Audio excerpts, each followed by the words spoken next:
Quelle joie de connecter avec toi aujourd'hui dans cette conversation cœur à cœur sur le nouveau regard, nouvelle perspective.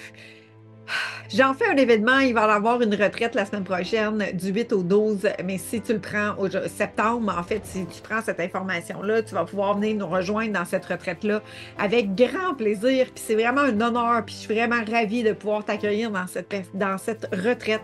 Mais pour toutes ceux et celles qui veulent commencer déjà leur voyage et qui n'auront pas la possibilité de venir nous retrouver dans cette retraite gratuite, ben, ça va être vraiment un amorce aujourd'hui de ce moment-là privilégié qu'on va passer ensemble pendant 5 jours. Vous allez avoir des brides dans les prochains épisodes. Vous allez avoir aussi des prises de conscience à travers ce que nous, on va développer à travers cette retraite-là. Mais aujourd'hui, cet épisode va être consacré sur le nouveau regard, nouvelle perspective. C'est le titre de cette retraite. Donc, pour les prochains épisodes, c'est vraiment dans l'alignement que j'ai envie de donner. C'est vraiment dans cette vibe-là d'avoir justement un nouveau regard, de s'ouvrir à un nouveau regard, de créer des nouveaux regards en soi, pour soi, avec soi, pour un nouveau regard en relation avec les autres. Parce que on est des êtres de relation et trop souvent, on fait abstraction de s'occuper de l'autre. On fait trop souvent abstraction de dire, de s'en couper, de pas vouloir ouvrir une boîte de Pandore en relation avec l'autre parce que tu as peur que la personne réagisse, tu as peur que la personne puisse te rejeter. Il y a plein de peurs qui peuvent s'éveiller en relation avec les autres parce que nous sommes des êtres de relation. Tu grandis dans un milieu familial, tu viens du ventre de ta mère, qui fait en sorte que déjà, la naissance est une relation. Tu es en relation directement avec ta mère pendant la grossesse. Et il y a eu relation avec un homme, c'est-à-dire deux êtres qui se sont rencontrés pour créer la vie. Donc, nous sommes des êtres très primals de relation. Tu sais, si on part dans justement, notre cerveau très archaïque, on est des êtres de clan, de territoire. Ils fonctionnent d'une façon très animale, en fait. Et là, on a une conscience, une intelligence émotionnelle du corps, des ressentis, et on rentre en relation avec les gens, des fois de façon défensive, avec une grande protection, avec une hyper vigilance de ne pas vouloir être blessé, pas vouloir être exclu, pas vouloir se faire rejeter, et encore plus, pas être blessé.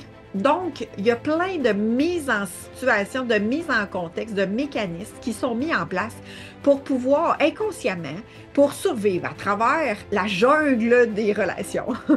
J'ai envie de la nommer comme ça, la jungle des relations. C'est comme apprendre à être en relation avec soi, avec les autres. C'est pas ce que j'ai appris nécessairement. Moi, j'ai appris à justement m'en défendre, faire attention, me méfier, être en hypervigilance, marcher sur des œufs, pas décevoir, garder pour toi ce que tu vis. À travers ça, si tu avais des joies, c'était le fun. Si tu avais des peines, ben arrête de pleurer. Et là, rien à dire contre le clan familial ou le chemin relationnel que j'ai appris, c'est le milieu que j'ai grandi et ils l'ont fait ce qu'ils pouvaient avec ce qu'ils avaient dans leur relation, dans ce qui était là, dans ce qui était disponible. Et là, on retourne il y a plus de 47 ans. Donc, ça l'a cheminé, ça l'a évolué, puis on n'a pas nécessairement tous les mêmes bagages ou les mêmes chemins relationnels. Je vous parle de relations parce que le fait que je me suis longtemps dit, je vais cheminer, puis quand je vais avoir terminé de cheminer, là, je vais être prête pour être en relation. Et ça a été un de mes grands pièges. Et le pourquoi que j'ai créé cette retraite-là virtuelle, gratuite, que je propose à ma communauté, que je propose à tous les gens que ça va interpeller, c'est vraiment d'ouvrir ouvrir la possibilité d'un nouveau regard et de nouvelles perspectives. Voir autrement, percevoir autrement nous amène à créer des nouveaux chemins, des nouvelles possibilités. Et j'ai envie de vous partager une expérience, en fait, que je devais, moi, me changer pour pouvoir être mieux en relation. Et tout part de soi, puis jusque-là, ça va. Mais je le faisais de façon isolée. Je le faisais d'une façon où est-ce que je me cachais, puis tu sais, c'est vraiment le terme, c'est tu sais, comme un animal blessé va s'installer en dessous d'une galerie pour réparer, pour régénérer ses cellules, pour réparer sa petite patte cassée, il va se cacher, il va s'isoler. Puis quand il va aller mieux, il va ressortir puis il va aller regarbader dans les champs. Mais j'ai fonctionné dans ce mécanisme-là de avoir la tendance à pas trop m'ouvrir, à avoir le cœur fermé, à m'isoler pour pouvoir développer la confiance, l'estime, l'amour, renforcer mon regard face à moi-même, d'amour et de bienveillance, d'être un soutien bienveillant envers moi-même. Et ce que je réalisais, c'est que je vivais toujours la même chose. C'est que j'avais beau faire ce développement-là personnel en rapport à moi-même, en rapport à mon chemin parcouru, de m'observer, de me regarder, c'est toujours en relation avec l'autre, c'est-à-dire lorsque je me mettais à aller mieux, que je disais que j'allais mieux, et là, je me mettais à gambader dans les champs. Donc, j'allais rencontrer des gens, des amis, la famille, des 5 à 7, des rencontres, des clients. Et quand je commençais à aller vraiment à la rencontre de d'autres personnes, c'est là que je pouvais voir si il y avait des choses qui réagissaient en moi, s'il y avait des éléments qui me faisaient du bien ou moins, ou que je faisais l'expérience d'une réaction intérieure et de qu'est-ce que je vivais intérieurement dans mon vécu et en relation avec l'autre, ce que l'autre vivait en relation avec moi, en contact avec moi et vice-versa. Mon énergie, mon ressenti en relation avec l'autre personne. Donc, parce que l'autre personne est notre reflet en même temps, tu sais, qu'est-ce qui se passe en relation, qu'est-ce qui joue dans le champ énergétique, qu'est-ce qui joue dans la relation. On n'est pas dans la tête de l'autre, on n'est pas dans les bottines de l'autre, on est en soi. Comment est-ce qu'on s'habite, comment est-ce que justement, on est avec soi-même. Donc, ça, c'est vraiment une première mise en contexte pour te dire que tu sais, c'est dans le chemin, en fait, qu'on évolue. C'est dans le chemin qu'il y a l'expérience. C'est dans l'expérience, dans le chemin. C'est en rencontrant des gens, c'est en étant en milieu sécurisant qui fait en sorte qu'il y a une évolution possible. Il y a justement l'allègement de mécanismes de défense ou même de survie qui fait en sorte que on peut baisser les armes puis se solidifier face à soi-même. Et ce nouveau regard-là, pour moi, il est hyper important parce que plus je marchais dans le chemin, puis là, je vous parle de ça, tu sais, j'avais 15, 16, j'ai toujours été en quête de découvrir justement qu'est-ce que c'est la confiance en soi, la recherche de la subtilité de l'énergie, de l'hypersensibilité, de découvrir justement comment être en relation, puis de voir qu'il y a des fois, il y a des réactions, puis que toi, tu n'avais pas cette intention-là, que la personne a interprété ou elle a vécu à travers son chemin, son parcours. Et ça, elle réagit. Et là, tu dis, oui, mais c'était pas ça mon intention, c'était pas ça que je voulais faire. Ben voyons donc. Puis là, toi, par le fait même que l'autre personne réagisse, même si ton intention n'était pas la même, pouf, toi, tu réagis par le fait même. Et là, c'est vos deux réactions qui vont se confronter et qui vont se parler plutôt que de revenir à ton vécu à toi. Donc, pour pouvoir justement amener des nouvelles perspectives, des nouveaux regards, c'est d'aller visiter ce qui se passe en toi et d'accueillir comme une expérience. D'accueillir comme une expérience, qu'est-ce qui est là? Et ça, c'est non permanent. Ça va passer, c'est pas de façon permanente que, exemple, il y a une réaction, tu peux t'accrocher de façon assez longue sur la réaction que tu es en train de vivre à l'intérieur de toi, mais tu peux aussi la transformer l'accueillir, la bercer, l'amener avec un regard bienveillant. Et dans l'évolution, en fait, le chemin des rencontres, le parcours de vie, c'est vraiment avec une nouvelle perspective que tu peux changer ton regard et libérer, en fait, t'alléger des poids du passé. Ton passé, c'est ton passé, tout à fait. Et là, j'ai une phrase que là où tu portes ton attention s'amplifie, si tu résistes, ça persiste. Tout ça, c'est des belles phrases qui ont été transmises depuis des années. Est-ce que tu captes réellement le sens? Est-ce que tu l'appliques, le sens de ces phrases-là? Est-ce que c'est vraiment intégré, incarné à l'intérieur de toi? Est-ce que, pour moi, c'est comme hyper important parce que il y a des phrases qu'on peut savoir par cœur, mais qu'en même temps, on reste pris dans ces phrases-là. On reste pris dans ce schéma-là. Ce que tu résistes persiste, où tu mets ton attention, s'amplifie. Et là, tu veux bien changer ton attention de place. Tu veux ne plus regarder le manque, les peurs, le passé, le schéma passé, les conditionnements. Tu vois bien qu'il y a des répétitions qui se font. Tu vois bien que tu veux plus porter ton attention sur le passé ou même ces répétitions-là. Par contre, comment tu fais? Comment est-ce que tu fais pour pouvoir changer le regard? Comment est-ce que tu fais pour... Parce qu'il y a comme une force magnétique à travers. Il y a comme une attraction, tu sais, il y a comme un vampirisme là, qui t'amène à regarder encore et encore parce que ton mécanisme, ton système nerveux, ton mécanisme de survie, il est activé. Ton warning, ton pare-feu, il est activé. Donc, si ton pare-feu est activé, ton corps, tout ton système interne inconscient, lui, il vient dire, fais attention, warning, alerte à la bombe. Tu sais, c'est quasiment ça, c'est alerte à la bombe. Dans tout ton système interne, il y a un danger comme s'il était pour avoir une bombe. Et lui s'active, et les flashs s'allument, le warning s'apparaît, l'information de il y a un danger apparaît tellement fort que c'est plus fort que toi. Tu regardes ce qui s'en vient, puis tu dis, je vais l'éviter, je vais l'éviter, je vais l'éviter, je vais l'éviter. Puis là, je me force à regarder là où je veux m'en aller, je me force à regarder là, tu sais, c'est vraiment plus, c'est une grande volonté de vouloir aller là où tu veux aller.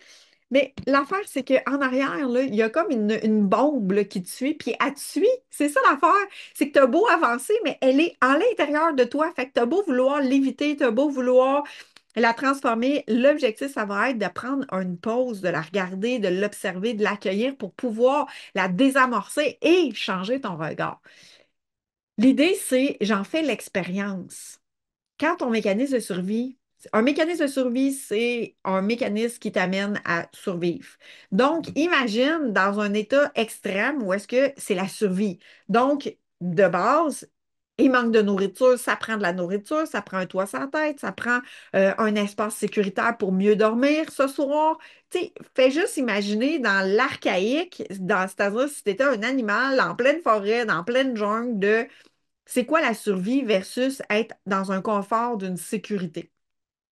Et là, observe comment ça peut se dupliquer dans ta vie, se transformer dans ta vie de tous les jours. Et si je dis, exemple, peur de manquer de nourriture, mais toi, c'est peur de manquer d'être aimé. Parce que ça peut aussi être la nourriture, c'est la nourriture des réconforts, c'est la nourriture de l'affection, c'est la nourriture de l'amour, c'est le relationnel, c'est la nourriture. Donc, il y a plein d'éléments. C'est comment tu te nourris aussi, mais comment tu te nourris dans tes pensées, comment tu te nourris dans l'affection avec l'autre, comment tu te nourris dans ta propre affection, comment tu te nourris. Et le territoire de est-ce que je mets mes limites? Donc, est-ce que je suis en carence de mettre mes limites? Est-ce que je me sens toujours envahie? Est-ce que justement je me sens vampirisée? Est-ce que je suis dans un espace où est-ce que je suis en sécurité avec moi-même, que je suis la gardienne de mon espace, puis j'émane mon amour, puis je la ressens, cet espace-là. Et quand c'est ma limite, je peux, par ma voix, m'exprimer et dire non ou de dire c'est ma limite ou de nommer mon besoin. Donc, s'affirmer, prendre sa place, incarner son espace, habiter son espace. Combien de fois est-ce que tu fais la fuite plutôt que de t'habiter, d'exister en relation dans la limite ou dans tes besoins? Et là, je ne te parle pas de non, je ne veux pas aller à une sortie, mais vraiment dans tes besoins. Des fois, là, c'est un envahissement énergétique. Des fois, c'est un envahissement des pensées des autres. La sensibilité que tu peux porter à l'intérieur de toi, que tu peux ressentir dans ton corps, dans toutes tes antennes, et que là, tu captes. Puis ton mécanisme de survie, c'est si je capte, je peux prévenir ce qui va se passer. Donc, tu es dans le contrôle. Et là, si tu captes toutes les informations, puis que tu n'en fais pas de dissociation entre toi et les autres, tu vas être confuse et là, tu vas être comme une poule pas de tête. C'est ça que moi, je vivais, c'est avoir l'impression de partir dans tous les sens, d'être complètement désorientée parce que j'étais entremêlée entre l'énergie que je percevais de mon environnement, mon énergie à moi, ma présence, habiter mon corps, mon être, ma présence, c'est-à-dire être en contact avec le ressenti de mon corps, pas être prisonnière dans mon corps, mais vraiment être dans mon espace vital, c'est-à-dire dans mon énergie, et oui, corporelle, mais aussi dans l'invisible, et pouvoir justement capter ce qui se passe autour avec et intérieur et extérieur pour pouvoir justement nommer mes besoins, mes limites. Donc, le territoire, si on parle d'une façon archaïque, c'était ton espace physique, mais si on parle d'un espace humain aujourd'hui en conscience, dans l'évolution humaine, c'est tes besoins, c'est ton territoire, c'est ton espace, c'est tu dis oui tout le temps, t'en mets sur tes épaules, t'en mets dans ta cour encore, encore, encore, encore. Tu dis oui, oui, oui, oui, oui, oui, oui, et tu t'oublies, tu t'épuises. Tu n'es plus à la connexion de ton intuition. Est-ce que tu écoutes ton intuition? Est-ce que tu écoutes ta voix? Est-ce que tu la suis? Tu peux l'écouter, tu peux l'entendre, mais est-ce que tu l'honores et tu la suis? C'est toute une autre perspective. Et de se raconter des histoires. Donc, pour pouvoir se baser sur une fondation du cœur, c'est-à-dire la fréquence du cœur, l'espace vital, l'essence unique de toi, dans la source, dans qui tu es, versus tes mécanismes de survie, tes mécanismes de défense, ton hyper-protection, ton hyper-vigilance. Donc, ta nouvelle perspective, est-ce qu'elle est basée, ton nouveau regard, ta nouvelle perspective, est-ce qu'elle est basée sur le doute, la peur, le manque? Est-ce qu'elle est basée sur l'histoire que tu te racontes depuis toujours? Est-ce qu'elle est basée sur un espace du cœur, dans la conviction, dans l'accueil, dans l'amour, dans la bienveillance? Et le pas que tu vas créer, l'avancement, le choix que tu vas vivre, que tu vas choisir, en fait, à partir de ta fondation de peur, de manque, de doute, versus la nouvelle perspective de bienveillance, d'amour, de douceur, de se comprendre, crée pas le même impact. Donc, un va créer le manque, donc sur quoi tu vas porter ton attention. Donc, si je mets mon pas, mon prochain pas, ma prochaine décision sur la peur du manque ou le doute, ce que je vais récolter va être la peur, le manque, le doute. Et si je crée ma prochaine décision, mon prochain pas, à travers la foi, à travers la conviction, à travers la bienveillance, à travers l'amour, à l'intérieur de moi, où est-ce que je me suis occupée de prendre conscience de ce qui existe à l'intérieur de moi, de ce que je ressens, de ce que je perçois à l'intérieur de moi, je l'ai accueilli sans résister, sans vouloir en faire la fuite. Et à partir de là, de laisser circuler la vie à travers moi, l'énergie, la présence. Et là, que je crée le prochain pas sur la conviction, la foi, l'amour, l'accueil, la bienveillance. Ça ne veut pas dire nécessairement que je ne vis pas nécessairement une contraction. Mais cette contraction-là, si je l'accueille, puis que j'avance dans l'accueil, la bienveillance, l'amour, qu'est-ce que je vais récolter? Qu'est-ce qui va se passer? Qu'est-ce que je vais voir? Qu'est-ce que je vais attirer? Ça va être la bienveillance, l'amour et la décontraction. C'est dans le mouvement que la décontraction va se créer. Parce que si tu restes sur place, puis que tu es dans la contraction, puis que tu essaies que la décontraction change, il y a un moment où est-ce que tu vas porter ton attention sur j'accueille la contraction pour qu'elle décontracte. Parce que nous sommes tous nés d'une contraction. Contraction, décontraction, contraction, décontraction. Ça a été notre premier passage de vie. Contraction, décontraction. Vous avez informé votre mère que vous arriviez dans la contraction. Parce que dans la décontraction, elle ne sait pas que tu es en train d'arriver. Parce qu'il y a des femmes qui ont justement mis naissance dans des moments où est-ce qu'ils disent, je ne me suis même pas rendu compte, puis j'ai pas ressenti mes contractions, puis finalement, le bébé est là, là, il arrive. Mais on est né dans des contractions, décontractions. Et la vie, elle est contraction, décontraction. Nous, on est en train de éventuellement de changer de température, changer de luminosité. On est en train de tranquillement, les degrés ils changent, c'est graduel. On est en train de vivre un changement. Et la vie, elle est faite de changements. Donc, intérieur aussi. Donc, tout est changement. Alors, si tout est changement, pourquoi est-ce que tu te racontes toujours les mêmes histoires? Est-ce que tu te bases encore, tu sais, qu'est-ce que tu racontes? Parce qu'un des mécanismes de survie, c'est pour ne pas vivre l'inconnu, pour ne pas vivre le changement, parce que le changement fait peur, pour ne pas vivre l'insécurité, parce que l'insécurité, elle est active en toi. On va se raconter les mêmes histoires. c'est sécurisant de rester dans l'inconfort de l'insécurité que tu connais plutôt que d'ouvrir vers un nouvel horizon, un nouveau changement, une nouvelle perspective. Et l'objectif ici, ça va être d'aller juste comme prendre conscience de dire, qu'est-ce que je me raconte comme histoire? Fait que c'est vraiment la prise de conscience aujourd'hui, c'est les histoires que je peux me raconter dans lesquelles je m'identifie. Parce qu'en relation, dans la création, dans la vie, dans l'avancement, dans qui tu es, c'est humain de se créer une identité. On essaie de mettre des étiquettes, des identités sur tout.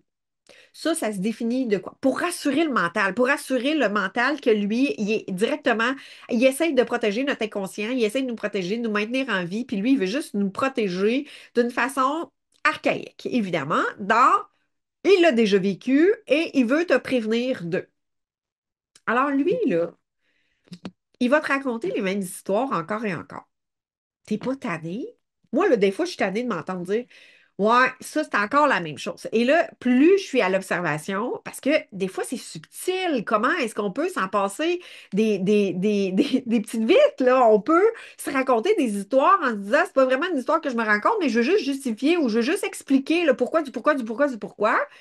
Et toutes ces raisons-là, quand on explique, surexplique, donne des raisons, justifie, tu es dans un mécanisme de survie qui est activé, un mécanisme de défense.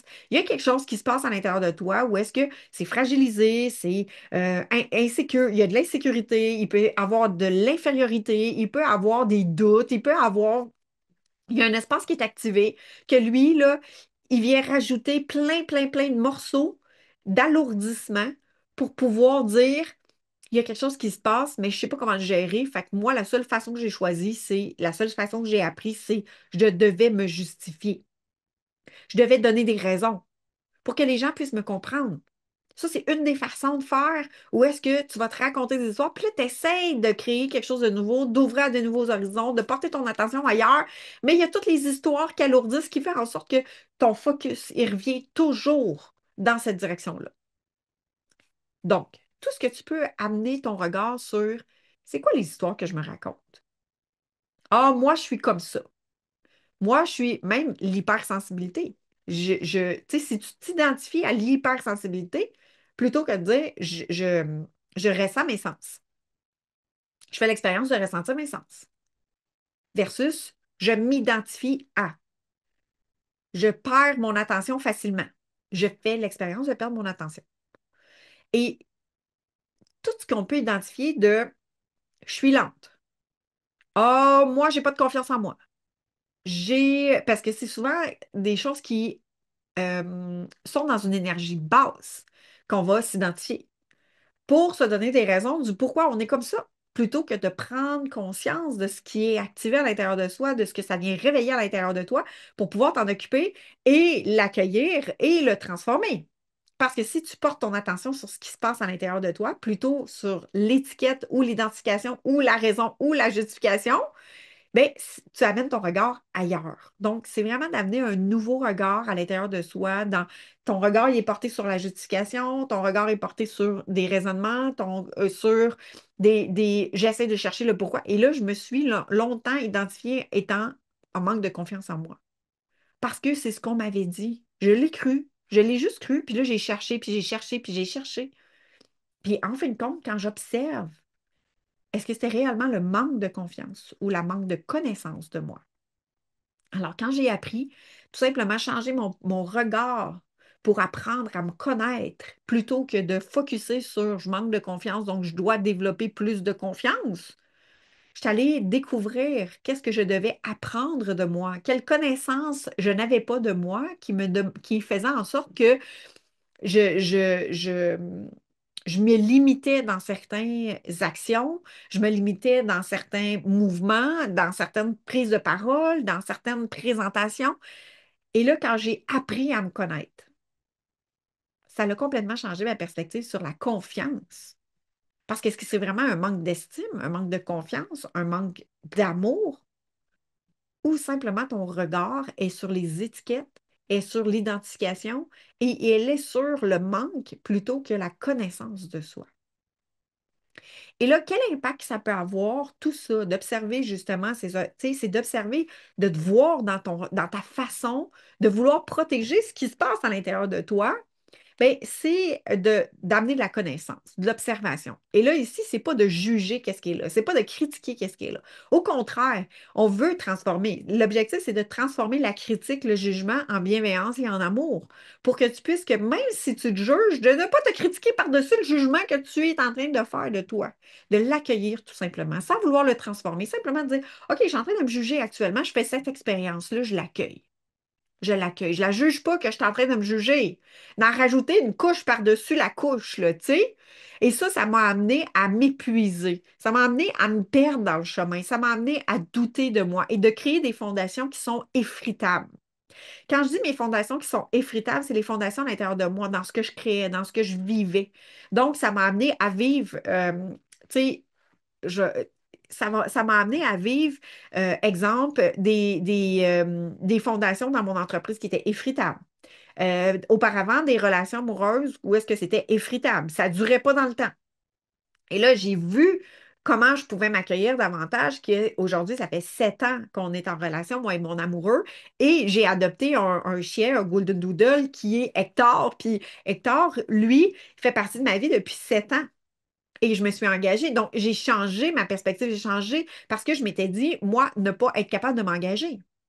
Et quand j'ai commencé à changer ma perspective, quand j'ai commencé à changer, en fait, mon regard, mes blessures que j'avais sur l'engagement, les accueillir, les bercer, les recevoir, plutôt que de les juger, vouloir les extraire, puis les fuir, vouloir résister, c'est-à-dire, j'en veux pas. Donc, si j'en veux pas, c'est parce que premièrement, j'ai mon focus là-dessus. Puis en même temps, c'est que je vais toujours me préserver à regarder si ça l'arrive ou si ça l'arrive pas. Donc, je résiste. Je suis toujours en combat finalement.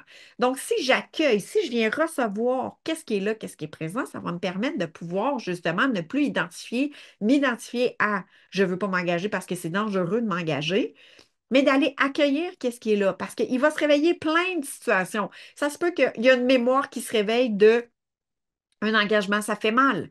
Qu'il y a eu une séparation, qu'il y a eu un décès à travers un engagement, puis que vous avez tout perdu, que vous vous êtes engagé. Il y a eu, exemple, peu importe c'est quoi les exemples qui peuvent vous venir, mais je vous donne l'exemple de l'engagement, mais que l'engagement fait peur. Pourquoi? Parce qu'il y a un vécu, il y a une mémoire qui se réveille. Et toute cette mémoire-là, si elle est accueillie, si elle est reçue par toi avec bienveillance, sans la juger, sans vouloir la transformer. Parce que c'est un trésor, en fait. C'est devenu qui tu es aujourd'hui parce que tu as marché ce chemin-là. Mais plutôt que de continuer à marcher avec le poids de la lourdeur de je ne veux plus jamais m'engager et je résiste, d'amener un nouveau regard. D'amener un nouveau regard va demander aussi de voir justement ce que tu portes à l'intérieur de toi, de l'accueillir pour pouvoir justement le transformer. Au lieu de le répéter en histoire, au lieu de le répéter en peur, au lieu de le répéter en manque, au lieu de le répéter en doute, ça va l'amener dans une perspective de bienveillance, d'amour et de douceur. Parce que, est-ce que tu as eu le soutien bienveillant, d'une autorité bienveillante? Est-ce que tu as eu le soutien d'un amour pour toi sans jugement, sans critique, sans vouloir te transformer? Et moi, j'ai juste répété ce que j'ai appris et aujourd'hui, ça a été de déconstruire pour pouvoir justement, puis à ce moment-là, c'est sans jugement, c'est vraiment avec amour et bienveillance. Ça a été la femme que je suis aujourd'hui. Elle a été forgée, elle a été créer, tu sais, je suis la femme et je peux déconstruire pour recréer autrement parce que je l'ai faite, parce que j'ai été enfant, vous avez été enfant, vous êtes la femme ou l'homme que vous êtes aujourd'hui et vous aviez des habitudes peut-être il 2 ans, 3 ans, 4 ans et aujourd'hui, vous êtes ailleurs. J'étais sans couple il y a 7 ans et aujourd'hui, ça fait 7 ans que je suis en relation avec mon amoureux et je l'entretiens, je la nourris, je la crée, et elle se transforme. La relation se transforme jour après jour. Elle fleurit, elle grandit, il y a des contractions, il y a des contractions et nous évoluons ensemble dans cette conscience d'amour, de soutien l'un envers l'autre. Mais pour ça, c'est d'être un soutien envers soi. Et là, dans la retraite, on va aller en profondeur dans qu'est-ce qui peut s'activer en soi qui fait que je raconte toujours les mêmes histoires de moi, j'ai peur de parler en public, ou bien ben moi, je réussis pas, ou bien hey, je me racontais des histoires. Pour réussir en affaires, il fallait que j'aille fait un Kilimanjaro, il fallait que j'aie eu une popularité à la télé ou dans les médias. Je devais avoir passé un chemin d'avoir tant de followers pour réussir aux yeux de l'identification que je m'étais créée, que la réussite, elle était basée sur un chiffre d'affaires. En relation avec des amis, ben, je devais répondre dès qu'ils me répondaient. Il n'y avait pas de respect. C'était tout le temps, je donnais plus que je recevais. Tu sais, il y avait aussi tu sais, tout ce que vous pouvez vous raconter de ah ben moi je suis fatiguée parce que je me suis levée à telle heure, j'ai pas réussi à faire ça parce que telle affaire, j'étais encore dans ce même chemin-là, ben oui, c'est sûr, c'est parce que telle affaire. Donc, les raisons, le pourquoi. Et là, c'est la table est mise, mais l'objectif, ça va être de ne pas juger ce qui est là de ce que vous voyez, de commencer à observer les jugements ou les critiques, de commencer à voir les histoires que vous racontez, à vous n'êtes pas votre passé. Je l'ai tellement entendu souvent, celle-là. Vous n'êtes pas de votre passé, mais comment justement ne pas s'identifier à ça et d'avoir justement la force, la puissance, le regard bienveillant à travers le nouveau chemin. Parce que oui, il t'a forgé ce passé-là, mais ce qui fait qu'il revient en histoire, en identification, en étiquette, c'est le fait que il y a une émotion qui est prisonnière dans ton corps, dans ton être. Il y a quelque chose qui a une amertume. Il y a une souffrance qui est encore présente à l'intérieur de toi, qui te demande d'être vu, observé. Et cette souffrance-là, elle peut s'apaiser au moment où est-ce que tu y portes ton attention sans t'y attarder. Mais au lieu de le traîner, cette souffrance-là, dans ton bagage, au lieu d'en faire un boulet, d'en faire justement des ailes, d'en faire une force, de dire oui, j'ai vécu cette souffrance-là, oui, mais qu'est-ce que j'ai appris de moi, qui je suis devenue à travers cette épreuve-là? Et j'écoutais quelque chose hier qui était dans un reportage, puis ça disait qu'est-ce qui t'a amené le plus de compréhension ou d'évolution? Est-ce que c'est quand ça allait super bien puis c'était facile ou quand c'était dans la contraction, quand c'était dans l'épreuve, quand c'était dans la souffrance? Et ça m'a fait réfléchir quand j'ai entendu ça parce que c'est tellement vrai, tu sais, c'est dans la contraction qu'on développe en fait toutes nos habiletés, puis c'est dans la décontraction qu'on peut les mettre en application pour le prochain step. Donc, la vie, elle est une valse de contraction-décontraction. Donc, amener un nouveau regard, une nouvelle perspective, c'est pas de faire abstraction de dire je fais comme une croix sur mon passé, mais c'est de l'accueillir pour ne plus qu'il soit une référence de souffrance, mais qu'il devienne une force, une puissance et de l'amener vers un nouveau regard, en fait. Parce que pour pouvoir ouvrir à un nouveau regard, avoir une nouvelle perspective, c'est de décrocher de cette souffrance-là. Et quand ça fait mal, ben, on la sent, on la ressent, puis ça devient un, ça demande ton attention. Et quand ça demande ton attention et que tu y mets ton focus, si tu l'accueilles avec bienveillance, il va pouvoir s'apaiser, pouvoir amener ton regard vers un nouveau chemin, une nouvelle perspective, des nouvelles avenues. Et moi, j'avais appris à la dure, c'est-à-dire travailler fort pour réussir. Et pour pouvoir justement amener un nouveau regard, une nouvelle perspective sur ce travail effort-là pour réussir. Donc, si je ne mettais pas des efforts, si je ne physiquement, je ne mettais pas une action concrète dans la matière à devenir épuisé, il ne pouvait pas avoir réussi. Et ça, c'était une histoire que je me suis racontée parce que je ne connaissais pas le nouveau chemin. Je ne connaissais pas l'action juste. Je ne connaissais pas l'énergie juste. Je ne connaissais pas l'action inspirée même, la connexion avec tout mon être. Je connaissais seulement l'action réfléchie avec ma tête. Je connaissais l'action avec ce que je voyais, de l'action sur je dois accomplir à partir de ce que je sais cognitivement. Et ce chemin-là m'a amené à souvent me puiser, me décourager, à procrastiner, m'éloigner de qui je suis, à perdre ma joie de vivre, en fait, à m'égarer de ma joie de vivre. Je l'avais perdue dans le chemin. Je riais plus, j'étais plus dans cette espèce de boule d'énergie que je suis, qui est une joie de vivre. Tu sais, cette joie-là qui m'a toujours habité, un peu candide. Je l'avais perdu de vue à travers ça parce que le dur labeur m'a amené à justement devenir tellement épuisé que tu as moins le goût t'es moins dans ta spontanéité, t'es moins dans ta joie justement quand tu es dans ce dur labeur-là. Donc, je m'étais identifiée à je devais travailler fort. J'étais une courageuse, une persévérante, une déterminée.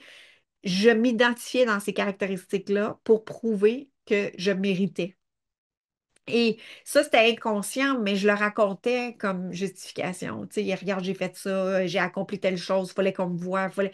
Tu sais, j'avais à voir, à laisser voir des actions pour que je puisse mériter de recevoir. Et ça a été un parcours où est-ce que j'ai observé, j'ai reçu, j'ai accueilli pour ouvrir à des nouvelles perspectives, des nouveaux regards de moi en moi pour qu'ils puissent se projeter autrement, pour que je puisse ouvrir mon champ des possibles, pour que je puisse créer autrement, percevoir autrement, découvrir des nouvelles avenues. Et j'ai dû calmer mon système nerveux parce que, tu sais, lui, il s'activait dans Hey, t'as pas fait assez, là. Tu réussiras. Tu sais, ça peut pas arriver si t'as pas fait assez. Donc, le j'ai pas fait assez me permettait pas de recevoir, en fait. Donc, c'était quelque chose qui était un engrenage de plein d'éléments, plein de perspectives que mon regard était focusé dessus, qui faisait en sorte que je répétais toujours le même chemin, à quelques petites variantes près, mais j'étais toujours attirée vers le même genre de mentorat parce que, justement, ou de relation, parce que je devais travailler fort, je devais être le sauveur, je devais être, peu importe dans quelle situation vous pouvez l'appliquer dans votre travail, dans vos relations, dans vos finances, dans vos activités. Et là, vous voyez que les schémas vont se répéter, répéter, répéter. Mais pour briser le cycle de ces schémas-là, c'est de s'accueillir, mais d'amener à la compréhension, se comprendre, se connaître, s'observer, se voir, revenir à la responsabilité de c'est moi qui crée ça. Donc, si c'est moi qui crée ça, qu'est-ce que je nomme peut-être que je ne me rends pas compte jusqu'à présent, mais qui est là, puis que je répète encore et encore. Et pour changer justement des habitudes, tu peux te forcer pour changer des habitudes. Tu peux te forcer, puis te battre, là, puis résister à dire je vais aller, tu sais, mettre des œillères, là, puis être vraiment là, sévère envers toi-même. Mais est-ce que c'est pas de répéter encore un même schéma? Alors, oui, on peut changer les habitudes par compensation. Mais l'objectif ici, c'est pas ça. Où est-ce que je t'amène? C'est vraiment dans une libération, c'est vraiment dans un apaisement. C'est on dépose les boulets, on va à la source de ce qui a été créé pour transformer. Puis des fois, là, tu n'as pas besoin de retourner. Puis je vous dis, là, pas des fois, on n'a pas besoin de retourner à la source du mal-être que ça a été créé, mais c'est de l'accueillir pour que ça puisse s'ouvrir à autre chose. C'est de lui porter justement un regard bienveillant, de l'accueillir. Il y a une compréhension, puis dans cette compréhension-là, ça rouvre. Dès que, tu sais, observe-toi, tu sais, combien de fois est-ce que c'est arrivé ou est-ce que tu dis, je comprends pas, là. Puis là, tu dis, je comprends pas, je comprends pas, je comprends pas. Puis à un moment donné, là, à un moment donné, il y a un flash, puis là, ça fait comme, OK, je viens de comprendre. Puis là, ça apaise tout ton système nerveux. Puis dans cette compréhension-là, là, tu fais comme, OK, là, je peux y aller, tu sais. Mais et si, justement, on amenait ce regard-là, cette observation-là, cette connaissance-là pour revenir à soi, plutôt que de rester dans les explications par-dessus explications, d'amener vraiment un, un point de bascule qui va amener un nouveau regard, une nouvelle perspective. Donc, dans cette observation-là, je t'invite à être douce avec toi, à être doux avec toi, à être dans la bienveillance. Peut-être que c'est pas quelque chose qui a été naturel pour toi. Moi, là, j'ai été, tu sais, je me disais être tellement bonne, tu sais, j'étais tellement dans l'accueil, dans le non-jugement en rapport aux autres, mais je ne m'accordais pas le même regard face à moi-même. Je l'étais bien plus facile envers les autres qu'envers moi-même. J'étais tellement critique envers moi, dure, puis perfectionnisme, là. Fait que, tu sais, j'étais allée voir la honte qui se cachait derrière ça. J'étais allée la visiter pour l'accueillir, pour la bercer, pour la recevoir, pour que je puisse justement relâcher toute parce que je m'accordais à moi-même une rigueur de haut standard, mais qui était basée sur l'insécurité, l'infériorité, la dévalorisation. Et tant que c'est basé sur ça, Donc, même si sur la pointe de l'iceberg, je fais des efforts, j'ai plus de confiance, j'avance, je traîne tout ce gros iceberg-là en dessous qui est lourd, puis qui finalement ne me permet pas d'avancer là où je désire réellement. Donc, ça va être vraiment une demande dans cette retraite-là, un regard de bienveillance, mais vous pouvez déjà commencer à l'amorcer, ce regard-là de bienveillance et d'amour envers vous. Ça va être de juste l'observer sans vous juger, sans vous critiquer, pour ouvrir à de nouveaux regards, des nouvelles perspectives. Donc, si ça t'intéresse de venir nous rejoindre dans la retraite, tu vas avoir accès au live. On est en direct là, dans cette retraite-là du 8 au 12 septembre. Et si toutefois tu n'es pas disponible et que tu veux entendre cet épisode-là plus tard, ben, elle sera disponible en rediffusion. Donc, tu as juste à écrire dans les commentaires retraite et ça me fera plaisir de pouvoir rentrer en connexion puis t'amener les liens. Et d'après moi, tu peux déjà les trouver dans les commentaires pour pouvoir justement y avoir accès. Dans la description, il y a déjà tous les liens pour que tu puisses nous recevoir, nous rejoindre dans ce moment-là privilégié où est-ce que c'est totalement gratuit, mais c'est vraiment un espace de cœur dans lequel je trouve pour amener des nouveaux, pour créer en fait un changement de perspective, voir autrement, parce que quand on est habitué de marcher dans un chemin, d'ouvrir, c'est insécurisant pour certains. D'autres sont challengés, mais c'est basé, parce qu'il y a deux polarités, ça peut être insécurisant, fait que tu restes dans le même track. Mais ça peut être aussi genre stimulant de marcher un nouveau chemin. Donc, tu marches toujours des nouveaux chemins sans créer de nouvelles fondations. Donc, pour exister, par peur justement de ne pas être aimé, d'être exclu, tu es toujours sur l'adrénaline tout le temps. Donc, ton système nerveux il est hyper activé quand même.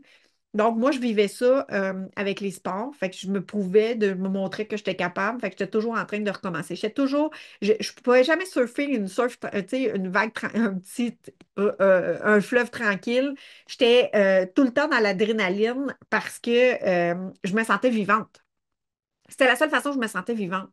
Et quand on transforme ce regard-là de justement de dévalorisation ou d'infériorité ou même l'identification, parce que je m'étais donné ben, comme identification que moi j'aimais ça, me dépassait, me prouvait que j'étais capable. Fait que je me sentais en vie. Alors, l'identification que je m'étais donnée, c'est je devais me sentir en vie. Je voulais me prouver que j'étais capable. Donc, pour me prouver que j'étais capable, c'était le piège, justement, c'était l'histoire que je me racontais. Et quand j'ai observé cette histoire-là, je l'ai accueillie et j'ai vu tout ce qu'elle m'a donné comme information, cette histoire-là. Ça a fait comme, OK, je viens de comprendre pourquoi c'était la façon de pouvoir me sentir vivante, c'est la façon de pouvoir d'exister, c'était de me rendre importante, c'est-à-dire d'amener mon système nerveux très activé. Donc, je me sentais en vie quand j'étais surstimulée. Donc, j'étais dans la générosité, j'étais dans des organisations d'événements, j'étais dans le donner de façon extrême, j'étais dans tellement activer mon système nerveux de j'existe. Donc, et puis là, c'est drôle parce qu'avant que mon amoureux me rencontre, on était dans la même organisation de bénévolat, justement. Et quand il m'a rencontré, il ne me connaissait pas encore, mais il me voyait, tu sais, dans l'organisation, on ne se connaissait pas de façon intime. Et à un moment donné, il dit, t'es épeurante, tu sais. Et il dit, t'es même essoufflante à voir aller tellement que ça a l'air tu sais, tu bouges tout le temps, tu sais. Puis quand on a commencé à sortir ensemble, il m'a nommé ça, tu sais. Il m'a nommé ça en disant, j'ai eu peur de toi tellement que ça bougeait tout le temps. Puis après ça, il dit, ouais, mais j'ai dit, ben, je suis comme, tu sais, en fait, je suis une humaine, j'ai besoin de repos, j'ai besoin de calme, je vais aller marcher en forêt, ou est-ce que je parle pas tout le temps comme blablabla, comme je le suis là. Il dit, ça m'a fait peur, tu sais. Et c'est là que j'ai réalisé que j'avais un mécanisme d'emmener large pour me sentir vivante. J'avais dans l'expérience de mon chemin où est-ce que, justement, j'ai eu une sensation de rejet. Donc, cette blessure-là, tant qu'elle n'a pas été rencontrée, apaisée, mise en conscience, je faisais tout pour exister, en fait. Plutôt que d'exister pour moi puis de le ressentir à l'intérieur de moi. Fait que ça l'a amené une perspective complètement différente, un switch complètement différent qui m'a amené à un nouveau regard en l'intérieur de moi pour pouvoir, justement, créer des nouvelles perspectives et des nouveaux chemins. Donc, je te souhaite une belle intégration à travers cette rencontre-là aujourd'hui. Et ça me fera plaisir de pouvoir t'accueillir et vraiment un honneur de t'accueillir ici à la retraite. dans la retraite virtuelle et en live ou en rediffusion. Puis, si tu sens que ça résonne avec toi, ben, ça me fera plaisir de pouvoir vous retrouver. Sinon, ben, je vous dis à la prochaine épisode. À très, très bientôt. Bye bye.